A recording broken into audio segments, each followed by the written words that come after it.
लोग हमसे कहते हैं कि आपको कोई टेंशन नहीं है, हम कहते हैं हमें तो कोई टेंशन नहीं है, पर टेंशन कोई हमसे टेंशन है। क्या?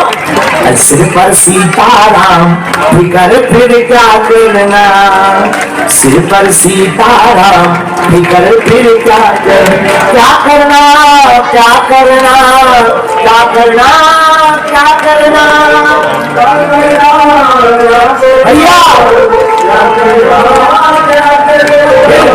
बिगड़े बनेंगे काम फिकर फिर, सिर पर सीताराम फिकर फिर। अब नेपाल वालों को तो एक बात और बोलनी चाहिए, पूछो क्या? मेरे साथ बागेश्वर धाम फिकर अब, मेरे साथ बागेश्वर धाम। अरे पितु रघुवर श्री जानकी मैया, श्री जानकी मैया, अब क्यों परेशान हो भैया, अब क्यों परेशान हो भैया, अब क्यों परेशान हो भैया, अब क्यों परेशान हो भैया। होगा जग में नाम फिकर फिर क्या करना, सिर पर सीताराम फिकर फिर क्या करना, सिर पर सीताराम फिकर फिर क्या करना। देखो, चिंता वो करते हैं जिनके परमात्मा नहीं होते, परमात्मा के भक्त तो मुस्कुराते हुए भगवान का चिंतन करते हैं। बोलो जय सिया राम, अरे जोर से बोलो। तो धन्य श्री जानकी माता, उनका प्रकट होना मिथिला में, कि कलयुग में भी आज भी माता जानकी हमारे तुम्हारे जैसे भक्तों पर कृपा कर देती है। भक्ति से भगवान मिलते हैं, लेकिन भक्ति कैसे मिलती है? भक्त बनने से। भक्त का मतलब समर्पित, शरणागत, शरण। भक्त का मतलब वो है जो गुरुदेव और परमात्मा के चरणों में सरेंडर हो जाए। कुछ लोग ऐसे भक्त बनते हैं कि पूछो,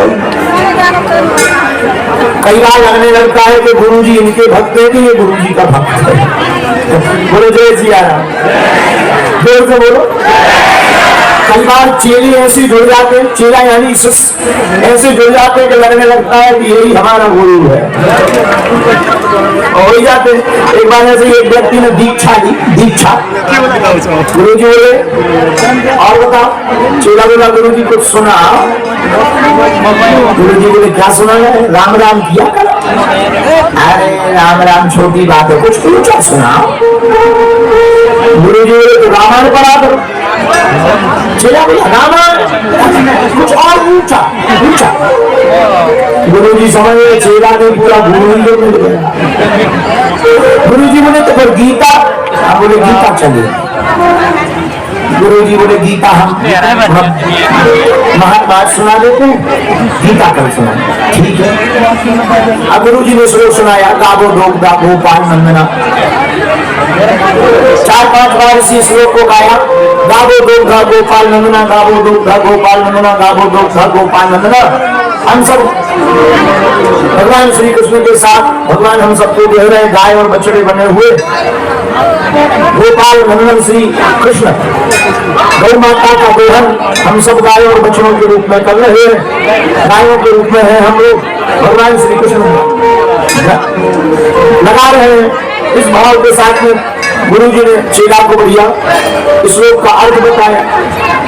गुरु जी कहें थोड़ा, चेला समझे तुरंत। गुरु जी जो भी बोले चेला बोले आहा। गुरु जी श्लोक बोलना पाए, चेला फिर बोले आहा। गुरु जी क्या करें? गुरु जी को लगा चेला ज्यादा समझदार है, 1.5 घंटा के प्रवचन 3.5 घंटा सुना। अब 3.5 घंटा बाद गुरु जी बोले चेला कुछ समझ में आया? चेला बोला गुरु जी हमें वो समझ में, आपने समझाया तो हम ज्यादा समझे। अच्छा तो चेला कोई संदेह हो तो संदेह बताओ, हमें वो समझे, आपको कोई संदेह हो तो बताओ। गुरु जी बोले धन्य कहाँ से फंस गए। अरे गुरु जी बोले कम से कम गुरु जी की इज्जत तो रख दे, कुछ तो पूछ ले। बोला गुरु जी वैसे तो हमें सब समझ में आया, पर एक ही बात समझ में नहीं आई। आप बार बार कह रहे थे गावो दोग्धा, गावो दोग्धा, गावो दोग्धा, वो 2 गधा कौन थे? गुरुजी माथा पीटने लगे कि अच्छा चेला फंस गया। तो चेला बोला माथा मत पीटो गुरुजी, माथा मत पीटो, बता देखो है कठिन प्रश्न बताओ। गुरुजी बोले वो दो गधा एक हम।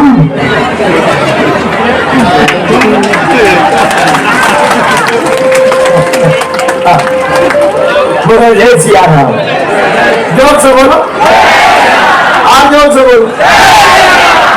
कई बार ऐसे चेले पड़ जाते हैं, ऐसे चेलों को समझाना ही मुश्किल पड़ जाता। और ध्यान देना, समझदार वही है जिसे कम समझाए वो ज्यादा समझ जाए। कथा का तो इशारा काफी होता, कथा तो बहाना है, असलियत में तुम्हें भीतर से परमात्मा के लिए जगाना है। कथा कोई मनोरंजन का केंद्र नहीं है। यहाँ पर 3 घंटा आपने ताली बजाई, हरे रामा हरे कृष्णा कृष्णा कृष्णा हरे हरे, अपने घर पर पढ़े। बोलो जय सिया राम।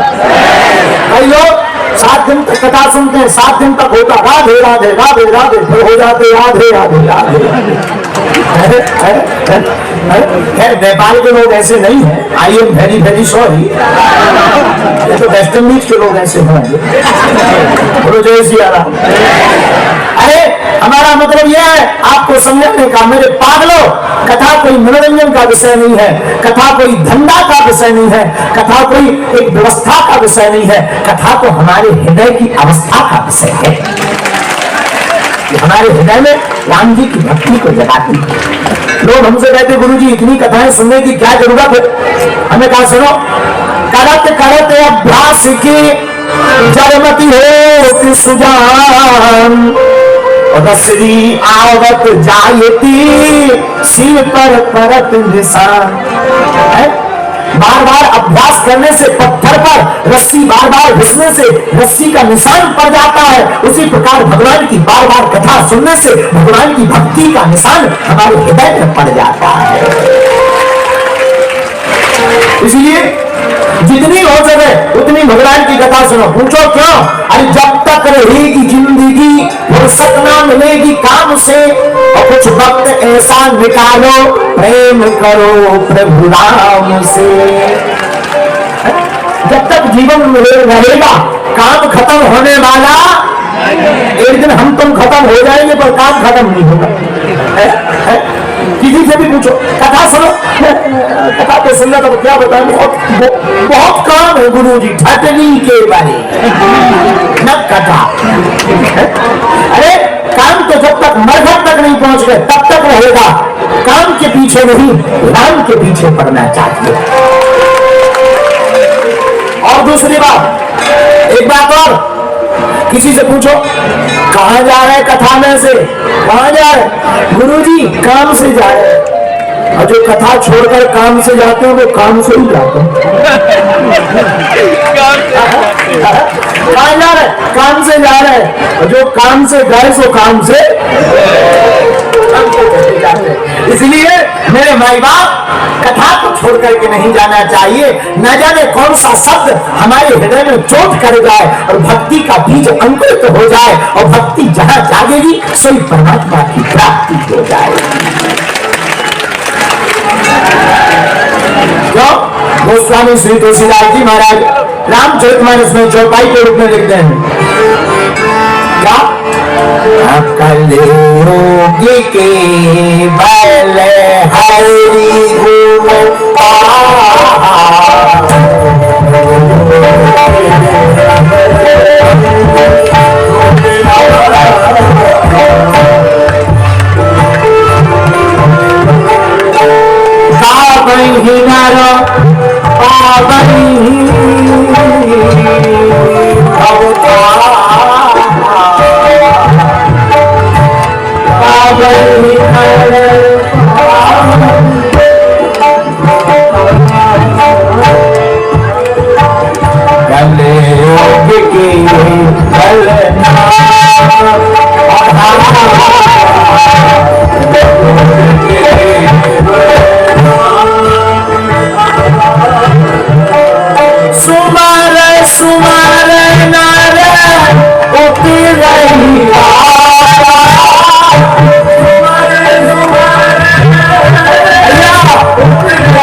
लोग केवल नाम आधार, सुमन सुमन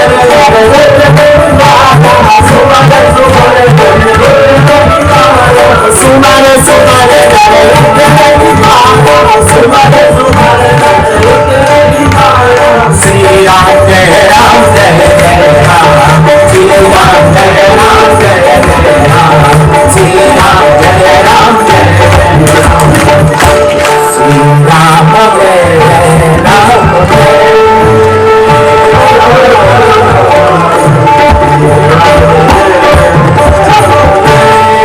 कलयुग में केवल भगवान का नाम आधार है। जो भी भक्त, जो भी जीव, जो भी प्राणी भगवान के नाम का आधार लेता है, भगवान के नाम को पुकारता है, भगवान सब काम छोड़कर दौड़ चले आते हैं। इसलिए कल हमने कहा था, ना पैसा लगता है ना रुपया लगता है, राम राम बोलिए बड़ा अच्छा लगता है। क्या? राम राम बोलिए बड़ा अच्छा लगता है। लेकिन हम लोगों को गाली देने की आदत है, राम की नहीं है। फिल्में देखने की आदत है, कथा सुनने की नहीं। हम लोगों को झूठ बोलने की आदत है, सत्य की नहीं है। सोने की आदत है, प्रभु के लिए जागने की नहीं। भागने की आदत है, प्रभु को पुकारने की आदत नहीं है। हम लोगों को खड़े होने की आदत है, परमात्मा के चरण में पड़े होने की आदत नहीं है। हम लोगों को और सबकी आदत है, और भगवान की भक्ति की कोई आदत नहीं है। खाने की आदत, सोने की आदत, गाने की आदत, रोने की आदत, मांगने की आदत, यहाँ तक न जाने सत्कर्म करने की आदत है, और परमात्मा को पाने की कोई आदत नहीं है।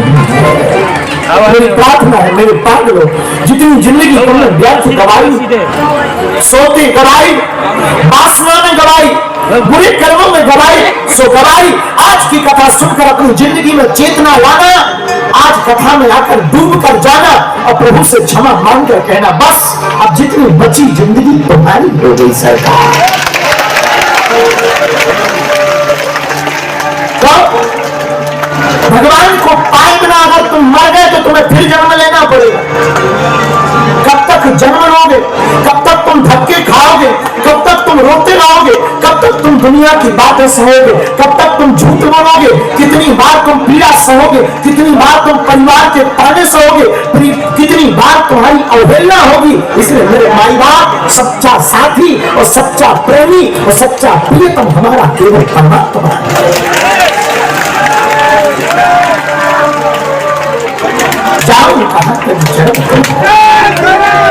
ऐसे परमात्मा के चरणों को त्याग कर अब कहां जाएंगे? इसलिए मेरे माई बाप, हमारे श्रोताओं, नेपाल के पागलों, आज अपने हृदय में एक युद्ध लेकर के घर जाना, अपने हृदय में संकल्प करके जाना कि अब सुबह नहीं तो शाम इनका नाम लिया जाएगा। क्यों? हम केवल कथा सुनाने नहीं आए, हम तुमसे कुछ पाने नहीं आए। होगा कोई पूर्व जन्म का नाता, हम तो नेपाल में तुम्हें प्रभु श्री राम से जोड़कर तुम्हें जगाने चले आए। तुम जागोगे नहीं तो घाटा खाओ, जागोगे नहीं तो व्यर्थ जीवन चला जाएगा। कितना गवा नहीं दिया वासना में, कितना गवाया नहीं तुमने ईर्षा में, कितना व्यर्थ जीवन तुमने गवाया नहीं धन धन 2 रुपया कमाने में। लेकिन जिस 2 रुपया को कमाने के लिए तुमने अपनी जिंदगी के बहुमूल्य समय बर्बाद कर दिए, कभी विचार करना, क्या वो धन तुम्हारे काम है? क्या वो तुम्हें सुख दे रहा? बल्कि जितने ज्यादा तुम कल सुखी थे आज नहीं। इसका मतलब ये नहीं कि तुम बर्बाद हो जाओ, धन मत कमाओ, नहीं, सब कुछ करो, जो तुम कर रहे वो करते रहो, पर उसे अपना मान के नहीं, परमात्मा का मान कर करते रहो।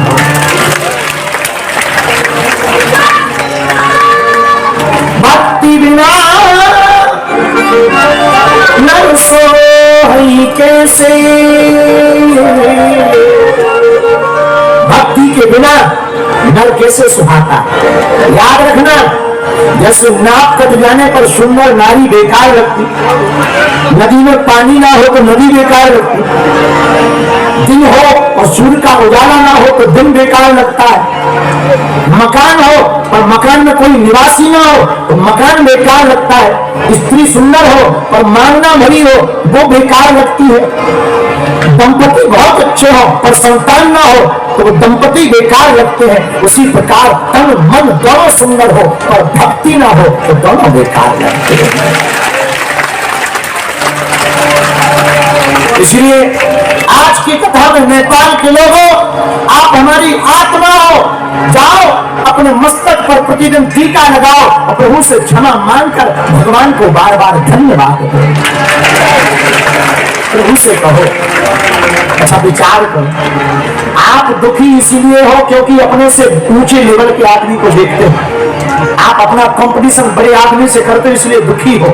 कभी सुखी होना हो ना, प्रसन्न होना हो ना, तो अपनी तुलना किसी गरीब से करना प्रारंभ कर दें। बहुत से लोग इसके लिए रोके तो हमारे पास पहनने को जूता नहीं है, लेकिन